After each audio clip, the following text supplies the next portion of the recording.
Hello बच्चों, आज हम लोग क्लास 9 का इकोनॉमिक्स पढ़ने वाले हैं और इकोनॉमिक्स के फर्स्ट चैप्टर में पढ़ने वाले हैं बिहार के गांव की कहानी। चलिए पहले देखते हैं हम अपने देश के बारे में। हमारा देश जो है वो गांव का देश है और यहाँ पे लगभग 70% आबादी गांव में रहती है और कृषि पर आधारित है और कृषि से ही हमारा जीवन यापन होता है, खाने पीने की चीजें हमें प्राप्त होती है। तो और इन्हीं गांव के आर्थिक गतिविधियों से हमारे देश तथा राज्य के अधिकांश नागरिकों को जीवन तथा रहन सहन के स्तर प्रभावित होता है। खाने पीने की चीजें और पहनने की चीजें भी हमें यहीं से प्राप्त होती है। तो आज हम देखने वाले हैं बिहार के गांव की कहानी। तो बिहार की जो आबादी है, बिहार की 88.70% गांव में रहती है।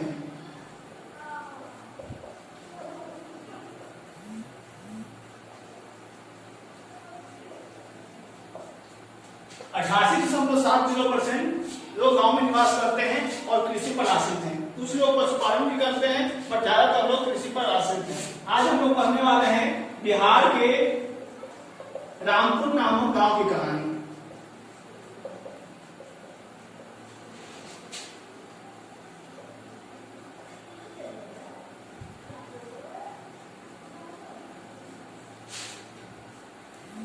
बिहार के मुजफ्फरपुर जिला में एक रामपुर गांव है, ठीक है।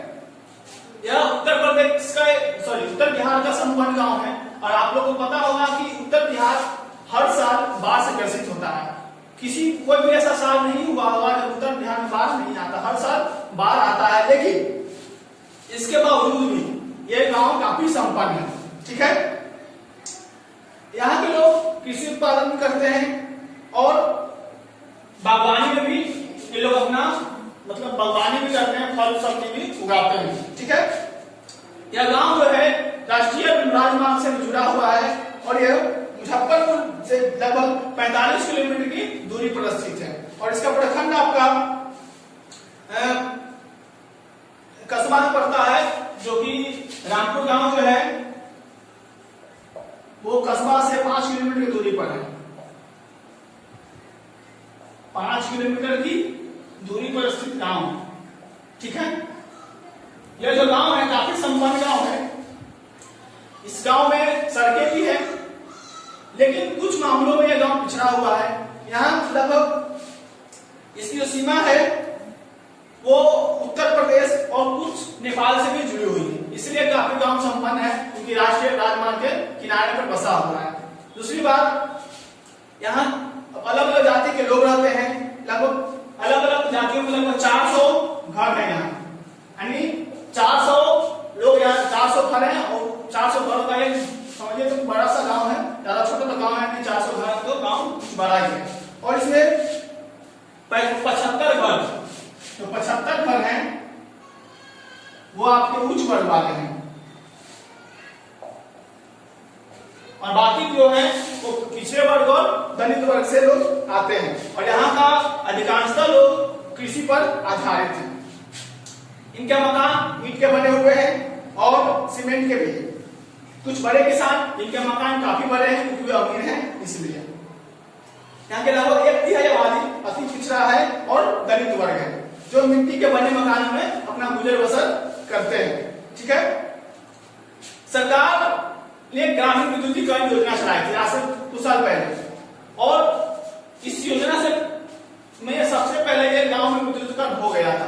विद्युतीकरण तो हो गया, लेकिन विद्युत की आपूर्ति सही ढंग से नहीं होती है।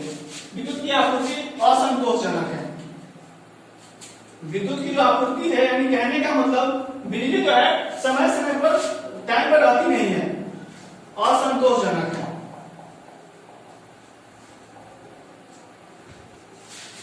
असंतोषजनक होने के कारण बिजली की आपूर्ति ठीक ढंग से नहीं हो पाती है, इसलिए सिंचाई के लिए यहाँ के लोग नलकूपों का प्रयोग करते हैं और नलकूप को चलाने के लिए इनके पास बिजली होती नहीं है तो ये लोग डीजल का प्रयोग करते हैं, ठीक है।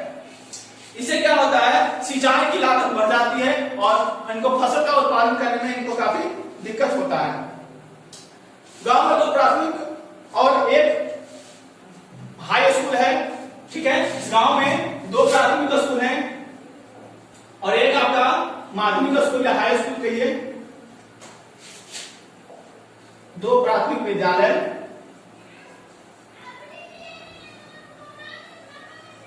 तथा माध्यमिक विद्यालय है।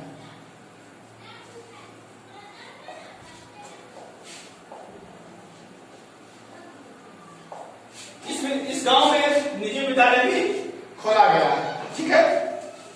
और गांव की सड़क जो राष्ट्रीय राजमार्ग से जोड़ती है उसकी हालत भी कुछ ठीक ठाक नहीं है। अभी राष्ट्रीय जितना वाहनों का दबाव है उस पर, उसके अनुसार सड़क जो है उतनी चौड़ी नहीं है, सड़क की चौड़ाई काफी कम है।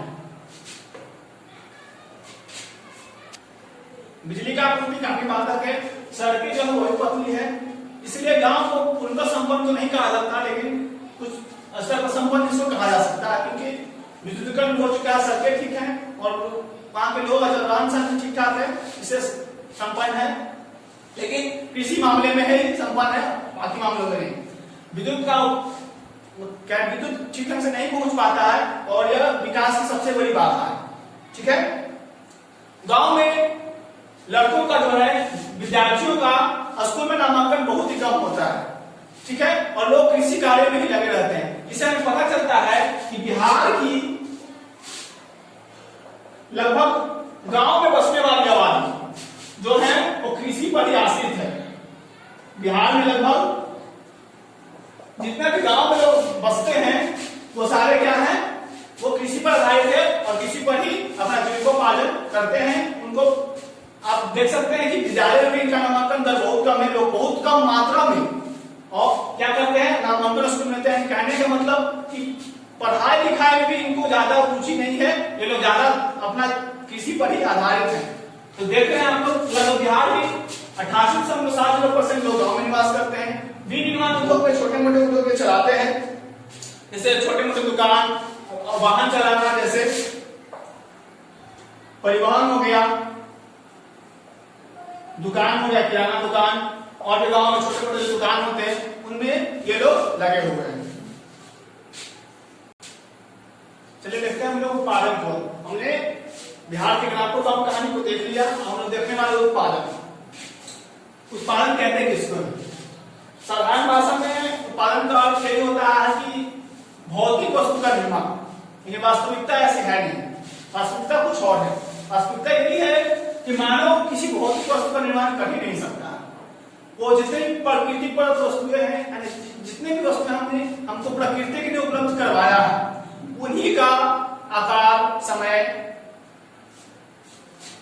स्थान आदि को बदल करके हम उसको उपयोगी बना सकते हैं। जैसे मान लीजिए कोई लकड़ी या फिर कोई पौधा है, कोई बड़ा सा पेड़ है, पेड़ को काट करके हमने क्या किया, लकड़ी निकाली, ठीक है। पेड़ तो हमने नहीं लगाया, मतलब कहने का मतलब पेड़ तो हमने नहीं बनाया, वो भौतिक वस्तु है। हमने क्या किया, पेड़ है, उसको पेड़ को काटे, उससे लकड़ी निकाले और उस लकड़ी से कुर्सी, टेबल और अन्य जरूरत की वस्तुओं का निर्माण किए। यानी कहने का मतलब है कि मानव किसी भौतिक वस्तु का निर्माण नहीं कर सकता है, बट वो प्रकृति द्वारा जो वस्तुएं दी गई थी, प्राप्त हुई हमें, उनमें उपयोगिता का सृजन कर सकता है, यानी उसको उपयोगी बना सकता है। इसी पर अल्फ्रेड नोबेल ने कहा है उत्पादन का उपयोगिता का सृजन करना है। कहने का मतलब वस्तुओं को उपयोगी बनाना है, न कि नए वस्तुओं का निर्माण करना। हम नए वस्तुओं का निर्माण नहीं कर सकते हैं, हम जो वस्तु पहले से है उसको हम उपयोगी बना सकते हैं। जैसे समझ सकते हैं, ये भी इंपॉर्टेंट है। मैन को नॉट प्रोड्यूस मैटर, मैन कोई प्रोडक्ट को प्रोड्यूस नहीं कर सकता है, but only utilize inherent in matter. उस मैटर को क्या कर सकता है, उसको सिर्फ उपयोगी बना सकता है। चलिए तो हम लोग देखने वाले हैं उत्पादन के साधन। उत्पादन के मुख्य 5 साधन होते हैं। पहला भूमि, श्रम, पूंजी, व्यवस्था या संगठन, उद्यम या साहस। 5 तरह के उत्पादन के साधन होते हैं, ठीक है। देखने वाले पहले लैंड के बारे में, भूमि के बारे में। तो भूमि जो है उत्पादन की पहली आवश्यकता मानी जाती है। क्यों?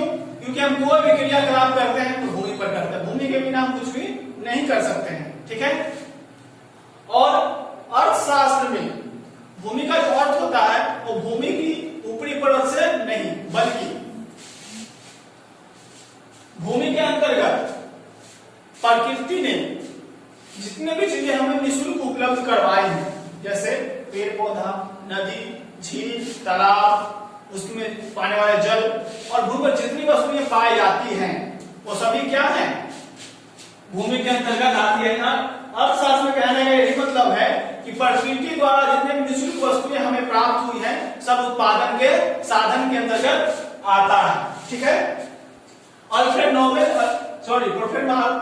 प्रोफेसर मार्शल ने भी कहा है कि भूमि का अर्थ केवल जमीन की ऊपरी सतह से नहीं है, बल्कि उन सभी पदार्थों तथा उनकी शक्तियों, जितने पृथ्वी के पदार्थ हैं और उनकी शक्ति है, उन सभी से है जिन्हें प्रकृति ने भूमि, जल, वायु, प्रकाश तथा गर्मी के रूप में मनुष्य को निःशुल्क उपलब्ध करवाया है, ठीक है। ये क्या है, सभी भूमि के अंतर्गत आते हैं, ठीक है। तो हम देख सकते हैं कि इस प्रकार भूमि का जो उत्पादन में महत्व है वो काफी ज्यादा महत्व है और भूमि पर जितनी वस्तुएं उपलब्ध है सभी उत्पादन के साधन के अंतर्गत आता है। चलिए आते हैं तीसरे साधन पे। तीसरा साधन है आपका श्रम। तो उत्पादन के साधन में श्रम काफी महत्वपूर्ण है। श्रम के बिना हम किसी प्रकार का उत्पादन नहीं कर सकते हैं, ठीक है। जैसे मान लिया जाए कोई फैक्ट्री लगाया गया है, ठीक है, और फैक्ट्री में कोई कामगार नहीं है, कोई मजदूर, इसमें कोई श्रम करने वाला नहीं है, तो फैक्ट्री क्या काम करेगा, उत्पादन कर पाएगा, नहीं कर पाएगा। इसलिए किसी भी उत्पादन के लिए श्रम बहुत ही आवश्यक है, ठीक है। श्रम दो तरह के होते हैं, शारीरिक और मानसिक। शारीरिक श्रम ये होते हैं जो प्रत्यक्ष रूप से लोग करते हैं, और मानसिक वे होते हैं जैसे जो आदमी जिसने फैक्ट्री लगाई है वो सोच विचार करके अपना बिजनेस चलाता है, तो क्या है, वो मानसिक श्रम है। और जो मजदूर फैक्ट्री में काम कर रहे हैं वो उनका क्या है, शारीरिक श्रम है, ठीक है। प्रोफेसर मार्शल के अनुसार श्रम से हमारा अभिप्राय मनुष्य के उस शारीरिक या मानसिक प्रयत्न से है जो पूर्व या आंशिक रूप से किसी लाभ की दृष्टि से किया गया है। कोई भी ऐसा काम अगर आप लाभ की दृष्टि से करते हैं तो उत्पादन के साधन में गिना जाएगा, लेकिन वही काम अगर आप प्रत्यक्ष आनंद के लिए कर रहे हैं तो आपको उत्पादन के साधन में नहीं गया, वो आपके लिए बेकार होगा। जैसे आपने किसी अपने दोस्त का मदद किया लेकिन उससे आपको कोई लाभ नहीं हुआ तो उत्पादन के साधन में काउंट नहीं होगा, वो आपके लिए काम क्या था, बेकार। चलिए आगे बढ़ते हैं तीसरे पर। तो पूंजी, कैपिटल। तो आधुनिक उत्पादन में यानी आज के जमाने में किसी भी उत्पादन के लिए आपको पूंजी भी काफी महत्वपूर्ण है, ठीक है। इसके अभाव में किसी प्रकार का उत्पादन संभव नहीं है। जब तक हमारे पास धन नहीं होगा, पूंजी नहीं होगी, तब तक कोई भी उत्पादन हम नहीं कर सकते हैं। किसी प्रकार की फैक्ट्री या कोई भी बिजनेस हम खड़ा नहीं कर सकते हैं, ठीक है। इसलिए पूंजी भी का स्थान बहुत ही महत्वपूर्ण है। पूंजी भी दो प्रकार के होते हैं, चल पूंजी और अचल पूंजी। तो अचल पूंजी क्या होता है, यह फिक्स्ड कैपिटल होता है, यह एक स्थायी और टिकाऊ होता है। जैसे किसी इलेक्ट्रीशियन का कोई भी औजार या किसी भी बढ़ाई का औजार या किसी भी मिस्त्री का औजार जो होता है वो औजार का अपना पुनः बार बार प्रयोग करता है, ठीक है। तो उसका ये जो अचल पूंजी होता है यह स्थायी और टिकाऊ होता है और इसका उत्पादन में बार बार प्रयोग किया जाता है, ठीक है। जैसे कारखाने का भवन, मशीन, औजार, किसान का हल और बहुत सारी चीज, जितने भी इलेक्ट्रीशियन होते हैं, बढ़ाई होते हैं, कारपेंटर, सभी में क्या करते हैं, अपने औजार का पुनः बार बार प्रयोग करते हैं। उनकी जितने भी सामान है वो सब क्या है, अचल पूंजी के अंतर्गत आते हैं। चलिए आते हैं तो चल पूंजी या फिर कार्यशील पूंजी, वर्किंग कैपिटल, जिसका उत्पादन सिर्फ एक बार ही प्रयोग किया जाता है, उसे हम चल पूंजी कहते हैं या फिर कार्यशील पूंजी कहते हैं, ठीक है। जैसे कच्चा माल, जैसे किसी भी उत्पादन के लिए कच्चे माल की आवश्यकता होती है तो कच्चा माल का सिर्फ प्रयोग सिर्फ एक ही बार किया जा सकता है, उसको उपयोग के बाद वो नष्ट हो जाती है, उसका नया वस्तु बन जाता है। कोयला एक बार जलने के बाद खत्म हो जाता है, उसकी राख बन जाती है, पुनः उस कोयले का प्रयोग नहीं किया जा सकता। खाद बीज को अगर खेत में डाल दिया जाए तो वो खाद बीज वहां पर नष्ट हो जाती है, पेड़ पौधे उगाते हैं, उस खाद बीज वहां नष्ट द्वारा उसका प्रयोग नहीं किया जा सकता। दैनिक खर्च में प्रयोग मुद्रा, जैसे दैनिक खर्च में जो पैसा का उपयोग करते हैं, जैसे हम 100 रुपया कोई सामान खरीदे तो 100 रुपया दुकानदार के पास चला गया, उस 100 रुपया का पुनः उपयोग हम नहीं कर सकता, पुनः पैसा कमाएंगे तो उसको खर्च करेंगे। चलिए आगे बढ़ते हैं। 4th नंबर का था व्यवस्था या संगठन, ऑर्गेनाइजेशन। तो विभिन्न अलग अलग साधनों को एकत्र करने और उनके बीच सामंजस्य स्थापित करने की आवश्यकता होती है। किसी भी उत्पादन को खड़े करने के लिए या किसी भी व्यवसाय को खड़ा करने के लिए उस व्यवसाय के लिए उपयुक्त अलग अलग साधन और उसके बीच सामंजस्य स्थापित करने की आवश्यकता होती है। अतः जैसे ही उत्पादन में विभिन्न साधनों का सहयोग से तथा उत्पादन प्रारंभ होता है तो वैसे ही संगठन करने वाले व्यक्ति की आवश्यकता पड़ जाती है। कहने का मतलब है कि अगर हम किसी भी विभिन्न अलग अलग साधनों के सहयोग से हम उत्पादन अगर शुरू कर लेते हैं तो हमें संगठन करने वाले उसको एकत्रित करने वाले व्यक्ति की कमी महसूस होने लगती है। तो उसी कमी को पूरा करने में जब संगठन एकत्रित करते हैं उसे क्या कहते हैं, व्यवस्था या संगठन कहते हैं। जैसे कोई उत्पादन अगर कोई व्यवसाय खड़ा करते हैं तो साधन जुटा लिए, उत्पादन करने लगे। अब वो जो उत्पादन की है उसको सजाने और मार्केट में ले जाने के लिए, उसको बेचने के लिए एक संगठन की आवश्यकता होती है और उस संगठन को बनाना क्या कहलाता है, व्यवस्था या संगठन कहलाता है। चलिए आगे बढ़ते हैं। आपका 5वां नंबर है उद्यम या साहस। तो किसी भी प्रकार के व्यवसाय में जोखिम और अनिश्चितता होती है। जैसे हम कोई बिजनेस खड़ा करते हैं तो इसकी कोई गारंटी नहीं है कि बिजनेस हमारा सक्सेस ही करेगा। हो सकता है मेरा बिजनेस डूब जाए या फिर मेरा बिजनेस को सक्सेस करने में काफी समय लग जाए। तो किसी भी व्यवसाय में जोखिम या अनिश्चितता होती है और किसी भी व्यवसाय में जोखिम उठाना ही क्या कहलाता है, साहस कहलाता है या उद्यम कहलाता है। एक उद्यमी आदमी उत्पादन के साधनों को एकत्र करने और उनमें सामंजस्य स्थापित करने तथा व्यवसाय को जोखिम का वहन कर सकता है। अगर किसी आदमी के पास उद्यम या साहस नहीं है वो ऐसा नहीं कर सकता। और उद्यम या साहस को हम मानवीय पूंजी भी कहते हैं। चलिए तो आज के लिए इतना ही, मिलेंगे अगले वीडियो में अगले पार्ट के साथ। तब तक के लिए धन्यवाद।